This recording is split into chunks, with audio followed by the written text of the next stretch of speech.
Media asal Inggris, The Guardian, merilis laporan panjang lebar soal kondisi Ibu Kota Nusantara, IKN, yang digagas sejak era pemerintah Presiden Joko Widodo. Dalam artikel yang dipublikasikan pada Selasa, 29 Oktober 2025, Guardian menyoroti bagaimana muncul sebuah ide dari pemerintah Indonesia untuk membangun ibu kota di tengah-tengah hutan Kalimantan. Gedung-gedung pemerintahan dibangun dengan menelan anggaran sangat besar, misalnya Istana Negara yang dibangun dengan arsitektur mirip elang bersayap. Media ini menyoroti bagaimana kota ini dibangun sedemikian masif, namun masih belum digunakan sebagaimana mestinya. Di sepanjang deretan gedung-gedung baru yang futuristik, jalan-jalan raya di IKN sebagian besar kosong, kecuali beberapa tukang kebun dan wisatawan yang penasaran, tulis Guardian. Dalam laporan tersebut, 3 tahun sejak mantan Presiden Jokowi meresmikan IKN, beberapa pihak kini khawatir ibu kota baru tersebut terancam menjadi kota hantu. Kekhawatiran itu tak lepas dari pendanaan negara untuk proyek ibu kota baru yang berkurang lebih dari setengahnya, yakni dari 2 miliar pound sterling pada tahun 2024 menjadi 700 juta pound sterling pada tahun 2025. Tahun depan, 300 juta pound sterling telah dialokasikan, sepertiga dari yang diminta. Investasi swasta juga telah turun lebih dari 1 miliar pound sterling dari target, lanjut Guardian. Guardian juga menyoroti sikap Prabowo yang sama sekali belum pernah berkunjung ke IKN sejak dilantik sebagai orang nomor 1 di Indonesia.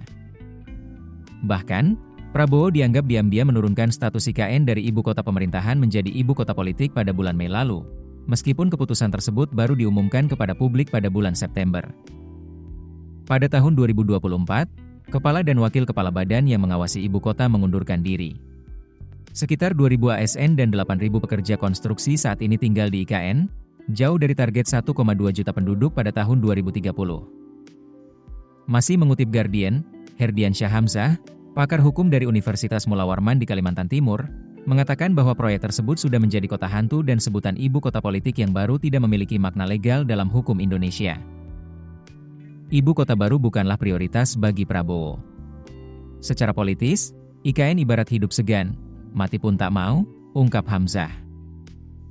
Guardian juga menyoroti soal dampak lingkungan serta masyarakat yang tinggal di sekitar IKN, dari mulai banjir, terpinggirkannya masyarakat adat, timbulnya polusi, hingga kerusakan ekologis. Meskipun para pejabat membela komitmen pemerintah, banyak pengamat di Indonesia mengatakan fokus Prabowo pada program lainnya, terutama program unggulannya, yaitu makan bergizi gratis, yang memakan anggarannya mencapai 335 triliun rupiah. Sementara itu, Otorita Ibu Kota Nusantara menegaskan, pembangunan ibu kota baru telah memasuki fase kedua, didukung penuh oleh Peraturan Presiden Nomor 79 Tahun 2025, yang menjadi payung hukum dan politik. Kepala Otorita IKN, Basuki Hadi Mulyono mengatakan, dengan target menjadi ibu kota politik pada 2028, IKN kini bergerak dalam kecepatan tinggi, tak hanya pada infrastruktur fisik tetapi juga regulasi dan ekosistem sosial. Keputusan bisnis terbaik datang dari data, bukan tebakan.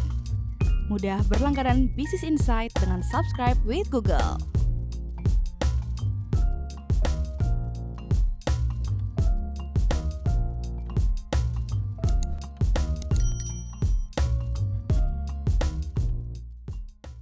Download aplikasi Kontan sekarang di App Store atau Play Store.